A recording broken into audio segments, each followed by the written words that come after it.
Hey guys, welcome to Cemile Türkçe. In this video, we are gonna learn imperative mood. Imperative mood, or in Turkish, Emir Kipi, is used to give commands or instructions. Now I will show you how we conjugate a verb to make it imperative mood. Let's take the verb yapmak as an example. Yapmak, as you know, to do or to make. Let's say it is to do right now. In first person singular, ben, there is no imperative mood because you wouldn't give command or instruction to yourself, right? Therefore, there is no use of it.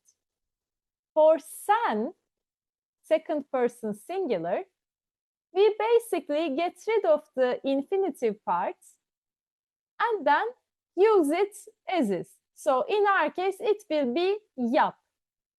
Yap. We get rid of mak. We have the root of the verb, and that's our imperative mood. Very easy. For third person singular, o, it will be sın, sin, sun, sün, depending on last vowel. Yapmak, we get rid of mak. We have yap, yap, last vowel is a, that's why it will be yapsın, yapsın. Think about it this way. You are talking to somebody about an ex person. So you tell the person in front of you to tell him or her that she does that, whatever we are talking about. So because it is third person singular, we can't speak directly at them, right? Otherwise, we would be using you. Because it is third person, it's almost like talking behind someone's back, telling the person in front of us to tell him or her to do whatever. For biz, for first person plural, similar to ben, I, there is no imperative mood because you wouldn't give commands to yourselves. For second person plural, it will be in, un, ün. And if the verb is ending with a vowel, then we will need buffer letter y as well. So it can go like yin, yin, yun, yun, depending on the last letter of the verb. So when we look at yap, for example, yap, the last letter is p. It's a consonant, therefore we don't need the buffer letter y. Yap, last vowel is a. That's why we will use I. So it will be yapın, yapın. Now you are either giving a command or an instruction to multiple people. They are in front of you and you are telling them what to do. Or there is one person, but you are being formal, kind with them, okay? If you want to be even more formal, okay, even more formal, then we have another way to give command or instruction. That is ınız, iniz, unuz, ünüz, okay? And if the last letter is a vowel, we add the y as usual. So this will be yapınız, yapınız, in our example, yapınız. I will show examples. This is very, very formal. It is like a public announcement, for example. You are very formal. And for onlar, third person plural, they, it will be sınlar, sinler, sunlar, or sünler. What we do here is to take the ending of o, sın, sin, sun, sün, and adding plural suffix. It will become yapsınlar, yapsınlar.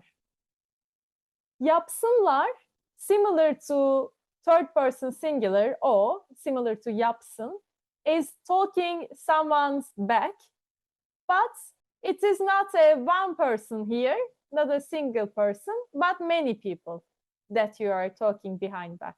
So you are telling somebody something about more than one people. Now let's see some examples. It will better resonate. Pencereyi aç. Pencereyi aç. Open the window. As you can see, I am somebody. There is one person in front of me, and I'm giving a command to them. I'm telling them to open the window. Açmak is my verb. Mak goes away. What I'm left with is my imperative mood. This is second person singular, sen.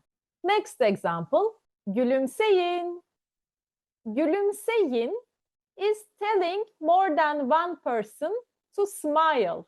When I say command or instruction, sometimes it sounds a bit negative or too direct, but it's literally telling someone to do something. So it is not always a negative, or it's not always like an order, giving an order. So gülümseyin is an example to that. Gülümsemek is to smile. Gülümse is you smile. But if there are more than one people and they are with you, second person plural, you add in, because last vowel is e. And last letter is also e. That's why we put our buffer letter y as well. Gülümseyin. Next example. Ayça'ya söyle, yemekten önce ellerini yıkasın. Tell Ayça to wash her hands before meal. Ayça'ya söyle, tell Ayça, right? Söyle. Söylemek is to say or to tell. Söyle is imperative mood. I am telling you to tell Ayça'ya söyle. Second person singular, right? Ellerini yıkasın. Yıkamak is to wash. Yıkasın is third person singular. I'm speaking to somebody about Ayça, this third person. That's why I need, what I want to do her is to wash her hands. That's why I need to use third person singular here. And I should say yıkasın. Güle güle giy. Güle güle giy. Wear it with pleasure is the nearest way to translate this. So güle güle, kind of like smile or something like that. Güle güle giy. Giy is giymek, to wear. So when somebody has a new clothing, new piece of clothing, we usually say this. It's an expression, but now you know the logic behind it. Giy is our imperative mood. I am telling one person in front of me to wear this happily. In this example, we have two people having a flu, and there's a doctor talking about them. She's saying, C vitamini alsınlar. C vitamini alsınlar. They should take vitamin C. Just for clarification, we don't use should here. It's just the easiest way to give this meaning in English is to use should. Because sometimes this imperative mood, even though we say command or instruction, it can also sound like giving advice. So doctor is telling them, telling somebody what these two sick people should do, okay? But without saying should. So it is still imperative mood. Alsınlar. C vitamini is vitamin C. Almak is to take, sometimes to get as well. So let's say take for this context. Almak, we get rid of mak, we have al. Now we need third person plural. A is our last vowel. That's why we can put alsınlar. Next example. Eşim Türkçe öğrenmek istiyor. Eşim Türkçe öğrenmek istiyor. My husband wants to learn Turkish. This is also wife, by the way, not necessarily husband. Eş is gender neutral. Ne yapsın? Ne yapsın? What should he do? Again, here we don't use should. Yapmak is to do. Ne yapsın is for third person singular. And the person in front of her replies. Ecem ile Türkçeyi takip etsin. Ecem ile Türkçeyi takip etsin. He should follow Ecem ile Türkçe. Takip etmek is to follow. Takip etsin, that he does or she does for third person singular. Okay, now we have learned how we tell someone or some people what to do. Now we will learn what not to do. Like, what if we warn somebody or tell somebody not to do a particular thing? How do we make this negative? Let's see. So these were our suffixes for imperative mood.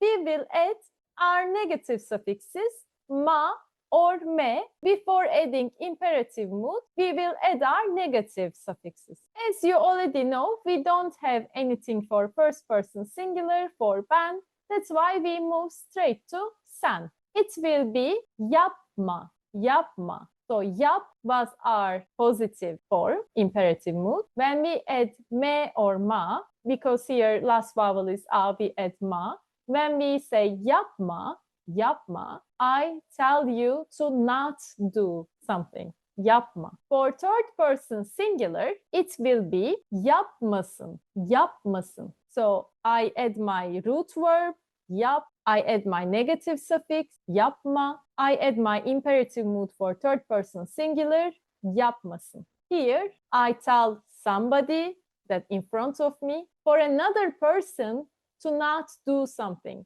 yapmasın. For first person plural, we don't have imperative mood. For second person plural, we will have yapmayın, yapmayın, or yapmayınız, yapmayınız. Again, what I did was just adding my negative suffix before my imperative mood suffix. And finally, for third person plural, I will say yapmasınlar, yapmasınlar. Let's see some examples. Çocuklar, kavga etmeyin. Çocuklar, kavga etmeyin. Don't fight, kids or children.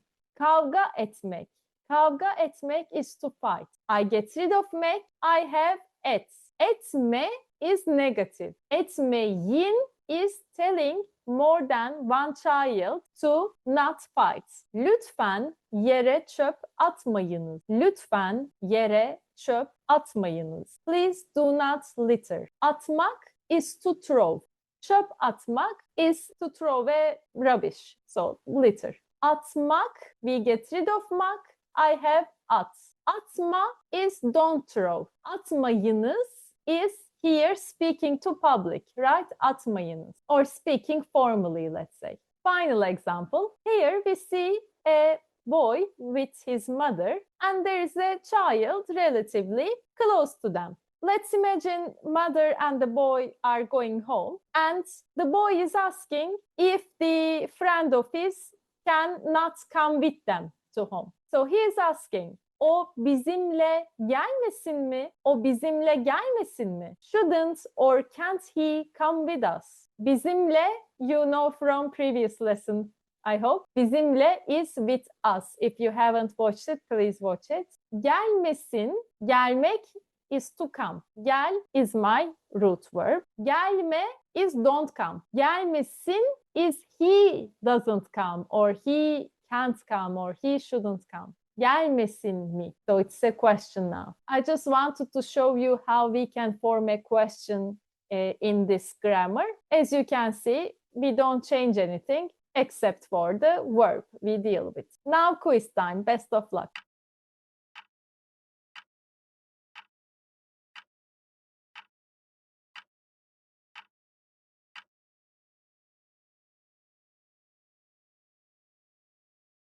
Thank you so much for watching this video. I really appreciate the support.